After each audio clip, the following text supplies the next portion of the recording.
प्रिय साधकों और साधिकाओं नमस्कार। कुंडलिनी जागरण कैसे करें, दिव्य ऊर्जा का रहस्य क्या है। कुंडलिनी वह दिव्य शक्ति है जिससे सब जीव धारण करते हैं, समस्त कार्य करते हैं और फिर परमात्मा में लीन हो जाते हैं, अर्थात यह ईश्वर की साक्षात शक्ति है। यह कुंडलिनी शक्ति सर्प की तरह 3.5 फेरे लेकर सबसे नीचे के चक्र मूलाधार चक्र में स्थित होती है, जहां पर 3 नाड़ियां ईड़ा, पिंगला, सुषुम्ना मौजूद रहती है। मैं रेकी ग्रैंड मास्टर विकास बिहानिया पिछले 3 दशकों से इसी क्षेत्र में कार्यरत हूं। आपसे अनुरोध है, पूरा वीडियो देखा कीजिए। मन में उठने वाली जिज्ञासाओं का संपूर्ण हल आपको अवश्य मिलेगा। आइए चलते हैं आज के टॉपिक पर। सबसे पहले हम चक्रों के बारे में जानकारी कर लें। कुंडलिनी शक्ति, मूलाधार चक्र, स्वादिष्ठान, मणिपुर, अनहद, विशुद्धि, आज्ञा और साहस चक्र, ये 7 चक्र हमारे शरीर के अंदर ऊर्जा के वो केंद्र है जहाँ पर संपूर्ण शक्ति मौजूद रहती है, जिसका हम एहसास कर सकते हैं। कुंडलिनी जागरण कैसे करें, दिव्य शक्ति का रहस्य क्या है, ये सारे के सारे मैं कुंडलिनी का अर्थ, इसी प्रक्रिया कैसे की जाए, योग ध्यान के माध्यम से इसका जागरण, इसके प्रभाव और दिव्य शक्ति के रहस्यों पर चर्चा करूंगा। इसके साथ ही कुछ सुरक्षा उपाय और सामान्य मिथकों पर भी मैं चर्चा करूंगा। हम सबसे पहले कुंडलिनी का मूल अर्थ जानने का प्रयास करते हैं। कुंडलिनी ऊर्जा का स्रोत है जो प्रत्येक मनुष्य की रीढ़ की हड्डी पर 7 चक्रों के रूप में सुषुप्त अवस्था में मौजूद रहती है। यह शक्ति आध्यात्मिक ऊर्जा है जो परमात्मा के साथ एकमिक होकर प्रेम, दया, करुणा, निस्वार्थ भाव से मंत्र जाप, ध्यान, सुमरन के द्वारा जागृत होती है। योग और प्राणायाम, सबसे पहले हमें इसके बारे में जानना जरूरी है कि कुंडलिनी जागरण एक गहन आध्यात्मिक प्रक्रिया जो व्यक्ति को नई ऊंचाइयों तक पहुंचा सकती है। कुंडलिनी जागरण एक आध्यात्मिक यात्रा है जो व्यक्ति के जीवन में गहन अनुभव और परिवर्तन को लेकर आती है। एक ऐसी प्रक्रिया जिसमें व्यक्ति अपने भीतर निहित ऊर्जा को जागृत करता है। कुंडलिनी को दिव्य शक्ति भी कहा जाता है जो हमारे शरीर में मूलाधार चक्र में कुंडलिनी ऊर्जा के रूप में सुषुप्त रहती है। जागरण होने पर सुषुम्ना नाड़ी के माध्यम से विभिन्न चक्रों से होते हुए साहस चक्र तक ये पहुंचती है। इस प्रक्रिया में साधक को उच्च चेतना, आत्मज्ञान की प्राप्ति होती है। योग और प्राणायाम, भस्त्रिका, अनुलोम विलोम, कपाल भाती जैसे प्राणायाम करने से कुंडलिनी ऊर्जा ऊपर उठने लगती है जो शरीर को ऊर्जा संचार करने लगती हैं। एक एक चक्र का शुद्धिकरण होना प्रारंभ हो जाता है और नियमित योगासन से, हलासन, भुजंग और शीर्षासन से भी ऊर्जा जागृत की अवस्था में पहुंचती है।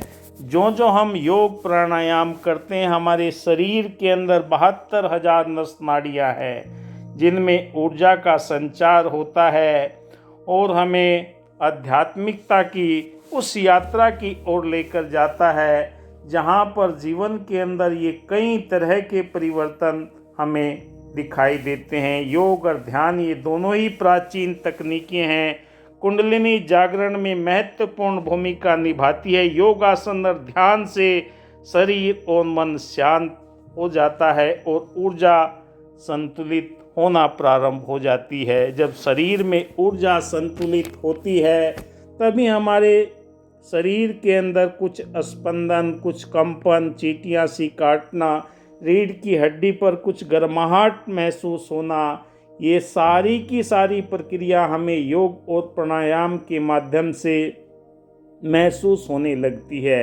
एक योग्य गुरु का मार्गदर्शन कुंडलिनी जागरण के गहन इस आध्यात्मिक अनुभव की तरफ आपको लेकर जाता है, क्योंकि वो अनुभव किया हुआ होता है जो आपके जीवन के अंदर डरावनी चीज़ें दिखाई देती हैं, शरीर में परिवर्तन आते हैं, उन सब को, इस ऊर्जा को नियंत्रित करके सही दिशा की तरफ आपको लेकर जाता है। योग और प्राणायाम निरंतर करने से हमारे जीवन के अंदर एक मिकता आती है, शांति का अनुभव होता है, आनंद का अनुभव होता है, शरीर की संपूर्ण ऊर्जा संतुलित होना शुरू हो जाती है। जब हमारे जीवन के अंदर योग और प्राणायाम नित्य होता है तो हमारे शंकाएं, भय, सारी की सारी दुविधाएं मिटना प्रारंभ हो जाती है।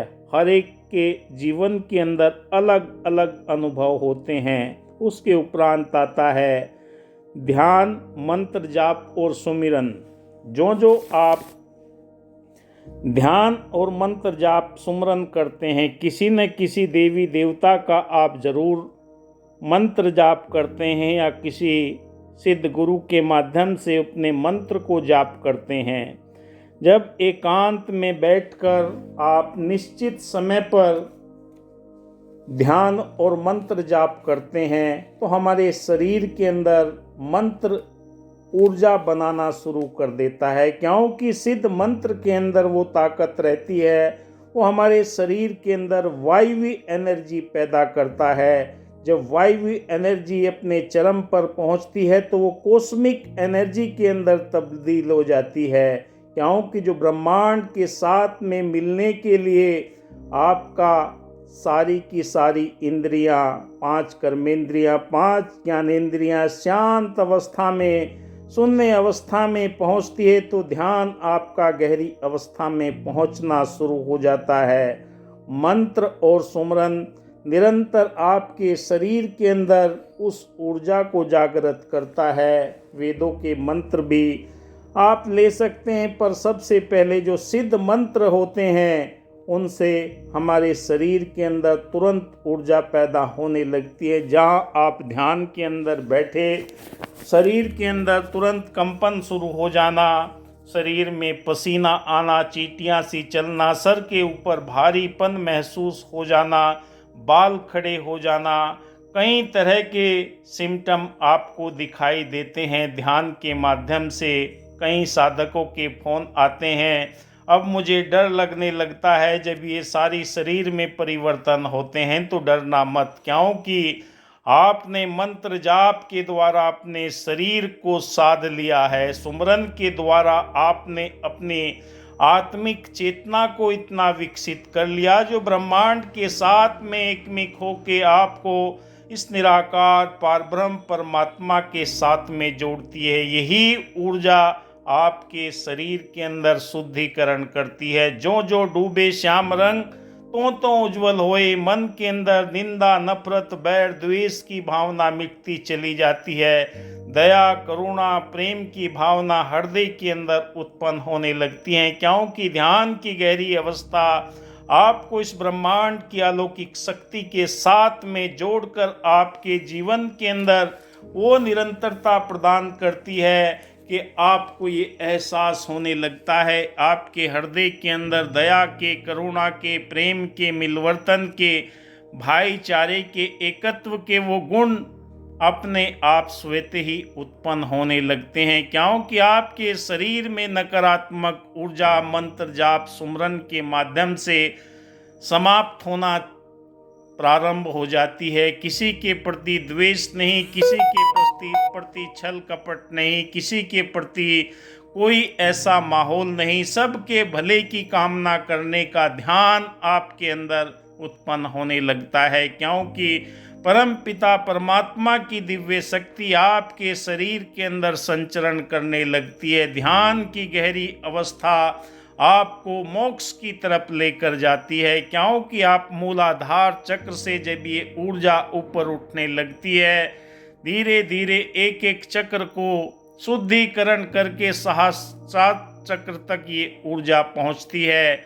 जो जो आपका गहरा मंत्र जाप होगा, सांसों के ऊपर भी आप ध्यान को केंद्रित कर सकते हैं। ये सांस आ रही है, सांस जा रही है, क्योंकि हाथ की माला तो आप भूल सकते हैं, पर जो ये सांसें आपके शरीर को चला रही है, आपके हृदय को, दिल की धड़कन को चला रही है, ये निरंतर एक माला की तरह माला फेरत जुग गया, गया ना मन का फेर, और मन का डारी दे, और मन का फेर। मन के फेरने से बात नहीं बनती। अगर ये मन का फेर परमात्मा के प्रति हो जाता है तो आपके अंदर एक आनंद की उच्च अवस्था आती है, मस्ती आती है, झूमने लगते हैं। कोई अस्त होने लगता है, कोई मस्त होने लगता है, किसी को खोया सा लगता है, किसी को पाया सा लगता है, क्योंकि ध्यान की गहरी अवस्था आपको ब्रह्मांड की अलौकिक शक्ति का रहस्य बताती है। चारों तरफ आपका ऑरा विकसित होना शुरू हो जाता है और आप ध्यान में अपने आप में शांति पाते हैं, क्योंकि आपको फिर एकांत पसंद होने लगता है, शोरगुल से दूर। संसार के अंदर कमल की तरह, जैसे पानी कमल के अंदर, पानी में कमल होता है, उसके ऊपर कितना ही पानी डाल दो वो उसका कुछ नहीं बिगाड़ सकता। ऐसे ही आप भौतिक पदार्थों के प्रति आपके मन के अंदर वो लगाव हटता चला जाता है। परम पिता परमात्मा का शुक्राना बनता है। जिस दाता ने दी है हमको सुंदर सुंदर काया है, उस दाता को कभी न भूलो जो सर्वत्र समाया है। ऐसे गुरु पर ध्यान जो रखता किसी दुविधा में पड़ता ना। सारी शक्तियाँ आपके शरीर के अंदर मौजूद है। इस शरीर के अंदर ही ब्रह्मांड की अलौकिक सत्ता का रहस्य है, क्योंकि कहा कि छति जल पावक गगन समीरा, छठी इसके अंदर आत्मा मौजूद है जो परमात्मा का अंश है। जब ये अपने अंशी के साथ में मिल जाती है तो आवागमन का चक्र आपका समाप्त हो जाता है। माँ के गर्भ में से पैदा होकर चिता पर लेट जाने का कार्य आपका समापन हो जाता है, क्योंकि आप अपने मूल की पहचान कर लेते हैं। जहाँ से आप आए हैं वहाँ पर आपको जाने का वो रास्ता मिल जाता है। हर एक साधक हर एक ध्यान और मंत्र जाप के माध्यम से हर रोज मरता है, अपने आप को मिटा देता है। कहा कि मिटा दे अपनी हस्ती, घर कुछ मर्तबा चाहे दाना खाक में मिलकर गुले गुलजार होता है।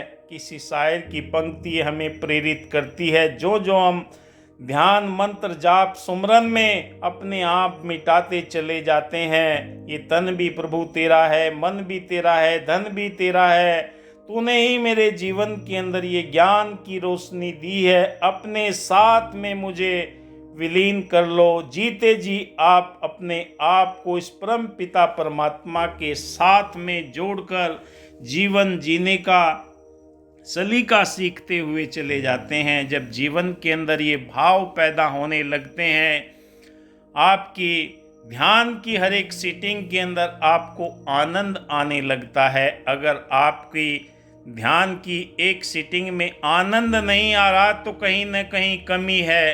कोई न कोई कामना लेकर मैं ध्यान मंत्र या सुमरन करता हूँ तो आप वहीं पर ये ऊर्जा आपके चक्रों के अंदर रुक जाती है। अगर आप निष्काम भाव से प्रभु प्रेम के अंदर अपने आप को शरणागत करके समर्पित करके, जैसे एक शिल्पकार के सामने अगर पत्थर के टुकड़े को दे दिया जाता है, जो फालतू का उसके अंदर अंश होता है उसे निकालकर एक मूर्ति का रूप धारण कर देता है, ऐसे ही परम पिता परमात्मा आपके जीवन के अंदर ये ध्यान से प्रदान करता है। उसके बाद में आता है तीसरा शक्तिपात या गुरु कृपा।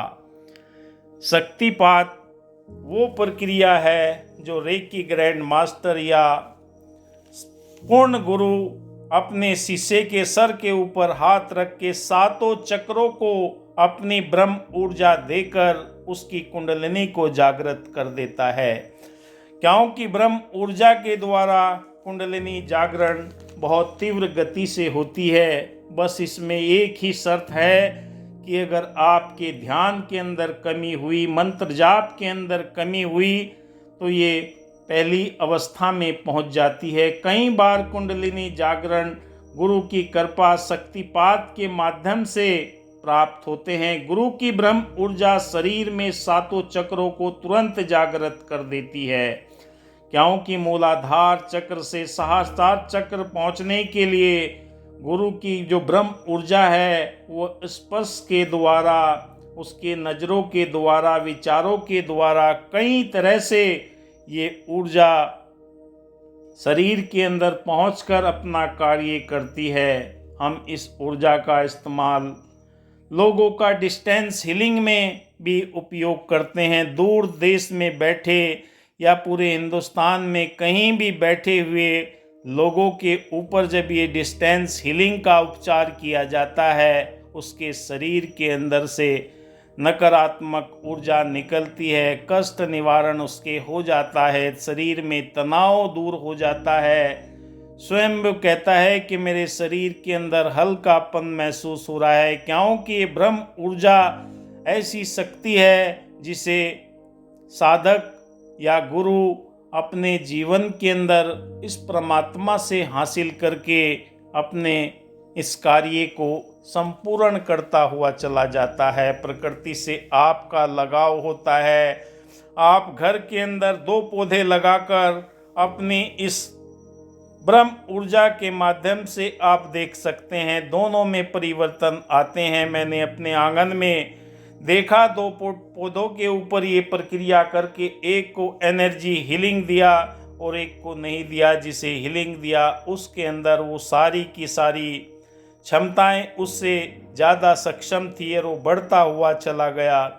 ऐसे ही ब्रह्म ऊर्जा के माध्यम से गुरु की कृपा से जब ये कुंडलिनी ऊर्जा जागृत होती है तो इसे आगे निरंतर रखने के लिए आपको ध्यान की ज़्यादा ज़रूरत रहती है, मंत्र जाप की ज़रूरत रहती है। क्योंकि जैसे किसी गाड़ी को स्टार्ट करने के बाद में उसमें निरंतर तेल की आवश्यकता होती है, ऐसे ही आपकी एकाग्रता, मन के अंदर शुद्ध विचारों का होना निरंतर ये आपको दर्शाता है कि आप ब्रह्म ऊर्जा के माध्यम से भी अपनी कुंडलिनी को जागृत करा सकते हैं। इस परमेश्वर का धन्यवाद करते हैं, शुक्राना करते हैं। उसके उपरांत आता है चौथे नंबर पर शुद्धि और साधना। कुंडलिनी जागरण से पहले नाड़ियों का शुद्धिकरण होना बहुत आवश्यक है, क्योंकि आप अगर नाड़ी शोधन कर लेते हैं तो आपके शरीर के अंदर कहीं भी नकारात्मक ऊर्जा नहीं रहेगी और आपकी साधना निरंतर आपको ऊंचाइयों तक लेकर जाएगी। इसके लिए साधक को निरंतर साधना करनी होती है, जिससे शरीर मन शुद्ध किए जा सकते हैं। जैसे हम सोचते हैं ऐसे हम विचार हमारे मन में पैदा होते हैं, क्योंकि हमारा मस्तिष्क वो जमीन है जिस पर आप जैसे भी बीज बोते हैं ऐसे उसमें फसल होने लगती है। शुद्धि और साधना आपको कुंडलिनी जागरण के लिए बहुत ही आवश्यक है, क्योंकि ये कुछ आयाम है। ब्रह्मांड की अलौकिक शक्ति के साथ में जुड़ने के लिए ये आयाम है। अगर ये आयाम आप पूरे करते हैं तो आपके जीवन के अंदर ये कुंडलिनी ऊर्जा धैर्य और लगन के साथ में आपके जीवन में लंबी धीमी प्रक्रिया ऐसे धैर्य और लगन के साथ में साधना करते हैं। शुद्ध आहार, एक शुद्ध आहार और स्वस्थ शरीर आपको ऊर्जा बढ़ाता है। नियमित अभ्यास से कुंडलिनी जागरण की प्रक्रिया गतिशील होती चली जाती है और हमारे शरीर और मानसिक स्वास्थ्य में सुधार आना शुरू हो जाता है। कुंडलिनी जागरण से शारीरिक और मानसिक स्वास्थ्य में सुधार, तनाव और चिंता में कमी आना प्रारंभ हो जाती है। सृजनात्मक दृष्टि आपकी बनती चली जाती है, क्योंकि इसके अंदर आत्मज्ञान, यह आत्मज्ञान की ओर आपको लेकर चली जाती है। जो जो आपके निर्मल पावन भाव बनते हैं, आपका अंदर बाहर से आप एकमिक होते चले जाते हैं और आपकी पावनता, पवित्रता, मानसिक और शारीरिक समस्याओं को कुंडलिनी जागरण में सही तरीके से नहीं किया जाता तो शरीर और मानसिक समस्याएं उत्पन्न हो सकती है। भावनात्मक उथल पुथल आपके जीवन के अंदर हो सकती है, क्योंकि कभी कभी देखा गया है साधक के जीवन के अंदर जब ये ऊर्जा पूरी पावर से बढ़ने लगती है, सर भारी होने लगता है। दिव्य शक्ति का रहस्य जीवन के अंदर क्या है? कुंडलिनी जागरण में कुंडलिनी को दिव्य शक्ति कहा गया है, क्योंकि यह ऊर्जा मानव चेतना को उच्च स्तर तक, उन आयामों तक लेकर जाती है। इसके जागरण से साधक में आत्मिक जागरूकता और अंतर्ज्ञान और दिव्यता का अनुभव होता है, यानी कि आत्मज्ञान का अनुभव होने लगता है। उसे कुछ दृश्य भी नजर आने लगते हैं, उसके जीवन के अंदर वो घटनाएं सब उसे दिखाई देने लगती है, क्योंकि ये दिव्य शक्ति आपको उस दर्पण की तरह है जो आपको अंदर बाहर से एकमेक दिखाती हुई चली जाती है। कहीं पर भी कोई कमी नहीं रहती है। कहा है कि मुकद्दर में कमी निकली, उठाया जनाजा तो कफन में कमी निकली, उठाई लकड़ी तो लकड़ी घुनी निकली, खोदी कब्र तो जमी पत्थर की निकली, पहुँचे खुदा के पास तो इबादत की कमी निकली। अगर कमी रहती है दिव्य शक्ति के रहस्य को जानने में, वो हमारे जीवन के अंदर हमारी अज्ञानता के कारण, क्योंकि हम अपने जीवन के उन चमत्कारों को लोगों के सामने प्रदर्शित करना लगते हैं, जिससे ये ऊर्जा हमारे जीवन में कम होने लगते हैं। आप अपने अनुभव को अपने सीने में दबा कर रखें, लोगों के सामने ज़्यादा प्रदर्शन ना करें। अगर आप प्रदर्शन करते हैं, दिखावा करते हैं, लोगों के सामने अपनी शक्तियों का बखान करते हैं, तो आपकी ये अनुभूतियाँ आपके जीवन से कम होने लगती है। कई साधक फ़ोन करते हैं कि मैंने उसे बताया, अब वो मेरे जीवन में अनुभव नहीं हो पा रहे हैं, क्योंकि ये दिखाने का काम नहीं है, ये अपने आप को मिटाने का काम है। आप अपनी अनुभूतियाँ इन सातों चक्रों के अंदर देख सकते हैं। आपको गर्माहट होती हैं, कंपन होते हैं, झुंझुनाहट होती हैं, चींटियाँ सी चलती है। मूलाधार चक्र से सहस्रार चक्र तक ये ऊर्जा निरंतर बहती हुई आपको महसूस होती है। मैं अब भी वीडियो बना रहा हूँ, मेरे सारे चक्रों के ऊपर ऊर्जा निरंतर ये एहसास करा रही है, मूलाधार से सहस्रार तक। क्योंकि ये गर्माहट सी, ये कंपन से मुझे जब भी मैं ध्यान में बैठता हूँ या आध्यात्मिक चर्चा करता हूँ या वीडियो बनाता हूँ, ये ऊर्जा चारों तरफ से मुझे घेरे हुए निरंतर ये अनुभूति कराती हूँ कि मैं तो तेरे साथ हूँ। कबीर जी का वो शब्द आता है, मोह को कहाँ ढूंढे बंदे, मैं तो तेरे पास हूँ। क्योंकि अंदर बाहर ये एक ऊर्जा का अनुभव आपको एक नई चेतना की तरफ, नई स्फूर्ति, नई उमंग, नए उत्साह की तरफ लेकर जाता है। और ये अनुभूति ही आपके जीवन के अंदर उस आध्यात्मिकता को जन्म देती है जो परम पिता परमात्मा के साथ में नाता जोड़कर आपको होती है। क्योंकि ये धर्म मजहब संप्रदाय से बिल्कुल अलग विषय है। आप किस धर्म को मानते हैं, किस जाति में हैं, किस संप्रदाय में है, कैसा रूप है, कैसा रंग है, उससे कोई फर्क नहीं पड़ता। क्योंकि ये आत्मा जब अपने मूल के साथ में जुड़ जाती है तो आनंद की अवस्था आपको हर पल प्रदान करती है। और आपके हर कार्य के अंदर, खेत में, खलियान में, व्यापार में, दुकान में, नौकरी में, कहीं पर भी हो, आपको ये आनंद की कहा कि नाम खुमारी चढ़ी रहे दिन रात, निरंतर आपको ये आध्यात्मिकता की ओर लेकर जाती है। आप देख रहे हैं निरंतर मेरे इस चैनल को विकास बिहानिया आपके लिए निरंतर हर रोज नए से नए टॉपिक पर वीडियो लाने का मैं प्रयास करता हूं। अगर आपको पसंद आती है तो आप लाइक कीजिए, शेयर कीजिए, अपने दोस्तों मित्रों के अंदर इस आध्यात्मिक जागृति को अनुभव कीजिए।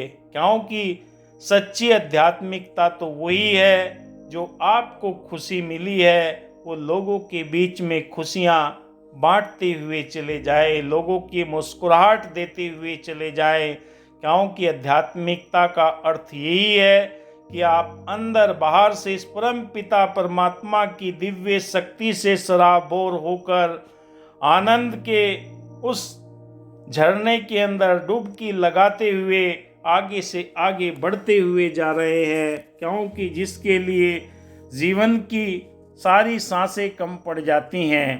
परमात्मा का बोध मनुष्य का अंतिम और प्रथम लक्ष्य है, जिसके लिए परमात्मा ने हमें मनुष्य तन दिया। कहा कि बड़े भाग मानुष तन पावा, सुर दुर्लभ सब ग्रंथन गावा, क्योंकि ग्रंथों के अंदर जो ये वाणियाँ हैं वो हमें सत्य की ओर, आध्यात्मिकता की ओर लेकर जाती है। आप देख रहे हैं मेरा यूट्यूब चैनल विकास बिहानिया। लाइक कीजिए, शेयर कीजिए, अपने दोस्तों मित्रों को बताइए कि आपको सही जानकारी मिलेगी। धन्यवाद। जय हिंद।